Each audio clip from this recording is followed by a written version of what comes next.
Hi, I'm Lisa Berg. I'm the Executive Director with the Hutchinson Center for the Arts. I want to welcome you to our current exhibit called From Here. It features the work of two Minnesota photographers, Sulla GATT from Moorhead, Minnesota, and Christy Reynolds from Appleton, Minnesota. We're going to take a little time. It's a little unorthodox with the COVID crisis. We don't have the gallery open necessarily to the public, but we really wanted to bring you in and see the work. We do have an opportunity that if you want to have a private tour of the exhibit, you can certainly do that. We are taking tours of individuals and small groups of 4 who cohabitate in the same house.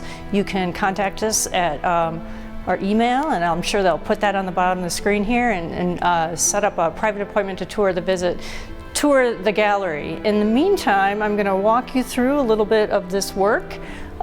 Explain the processes. They're both artists that are using photography, but they're using it in a little different, not very traditional ways, new ways of thinking about the material and the ideas of place. So come on along. So the work in this show created by Sulla GATT is used with a really unique technique. She's created 360-degree images of locations that were once communities or towns in Minnesota, but they aren't any longer. So each image is actually 17 images that are spliced together into Photoshop. And then she's manipulated these images over 2 layers. One is printed in rice paper and one on sumi ink paper. This piece is titled Main Prairie, Otter Tail County, Minnesota. They're digital prints on tissue and sumi paper. The location is approximately 1.5 miles south of New York Mills on County Road 67. This once thriving town was established near a Tamarack fort built in 1862 during the Dakota War Uprising, or Little Crow's War, a response to constant treaty violations and unfair unity payments by the U.S. government. This conflict led to the largest mass execution in U.S. history, with the hanging of 38 Dakota men in Mankato that December. At its peak, crowded Main Prairie had several stores, a social hall, churches, schools, and a cheese factory. Stockwood, Clay County, Minnesota. Digital prints on tissue and sumi paper, 4 miles east of Glendon on Highway 10. Located close to the disputed territorial lines of the Ojibwe and Dakota nations, this area of land was often avoided until the Ojibwe-Dakota Treaty of 1825, which established tribal lines. This treaty made it easier for the U.S. government to acquire native lands. Established in 1895, Stockwood was a popular stop on the Northern Pacific Railway and boasted a post office, general store, boarding house, and school. The post office building is still standing at that site. Muskota, Clay County, Minnesota. Digital prints on tissue and sumi paper, approximately 4.5 miles east of Howley on Highway 10 on County Highway 23. Named for the Ojibwe word mashkod, meaning large prairie, near territorial lines between the Ojibwe and Dakota. The land was popular hunting grounds until it was acquired by the U.S. government and sold to the Northern Pacific Railroad, a necessary stop for water and agricultural transportation. This small town had a post office, general store, and potato storage facility, the footing of which is still visible. According to Betty Thompson, who currently resides on the land, the town was a popular stop for vagabonds traveling the rails. Butler, Otter Tail County, Minnesota. Digital prints on tissue and sumi paper, southwest of Managua, west of Highway 76. Organized in 1883, this small town was named after Stephen Butler, the county treasurer. Originally an Ojibwe land, this region was commonly used for fishing, trapping, and hunting before being taken over by the Land Cessation Treaty in 1855. Without a railroad, this community served as an important trading and cultural gathering spot for local farmers and travelers. Topolis, Otter Tail County, Minnesota. Digital prints on tissue and sumi paper, just south of Highway 10, approximately 4 miles west of New York Mills. A gathering post for local Swedish immigrants, this small town was named for poet Zacharias Topolis in 1901, with the dedication of the post office.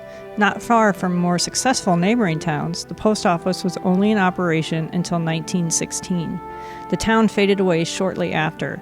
The property is now private, and the only remaining artifact, the steps to the schoolhouse, are scheduled to be removed for the creation of a new home.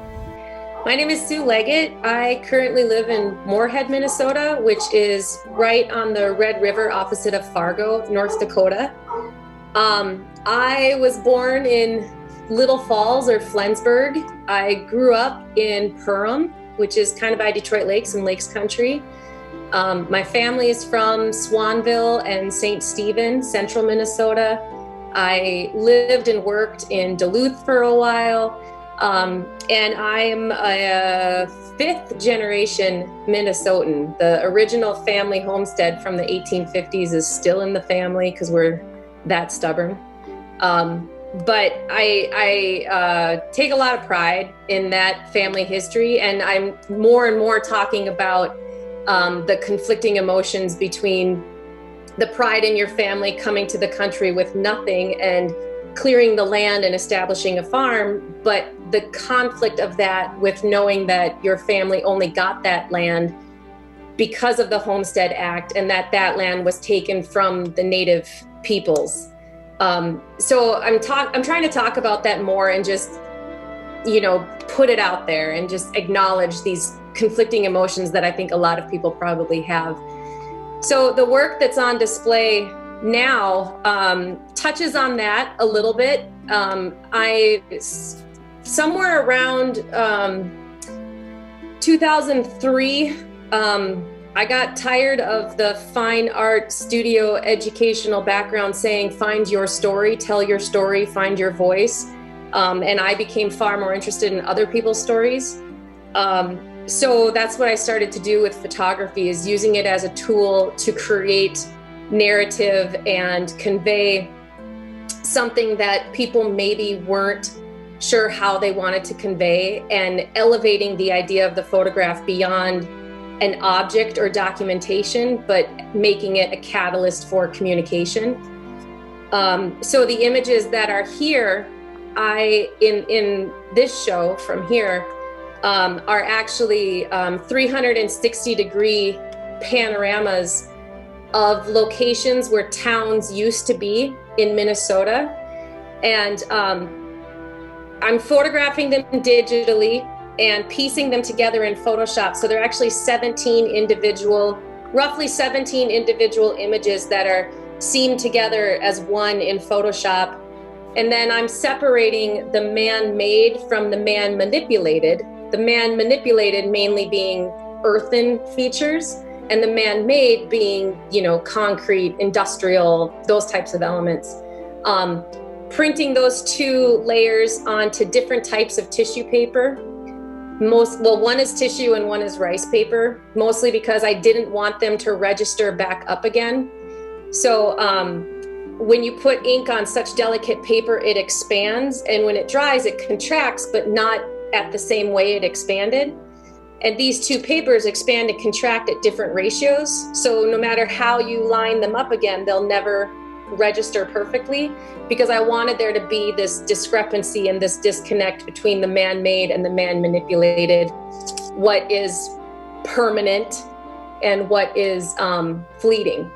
So the locations are, sometimes they're people's backyards, sometimes they're just a cornfield, and then they're presented with history of the location that goes back to pre-colonization.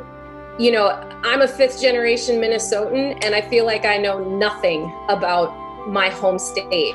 So I'm trying to, in a very hopefully entertaining and aesthetically pleasing manner, spoon feed gently some history about where we actually live and how and why these places are something that we should know about. Moving on to Christy Fernhull's work, she's using a process, photoencaustic. So encaustic is a wax covering on top of the work. So what she's done is printed the image on archival matte paper, cut it to size, and then glued it on wood board, and then she's adding wax and manipulating the thickness. Sometimes she's adding oil pastels into the wax to create some depth and additional painterly qualities. My name is Christy Fernolds. What am I, right? I'm originally from this area.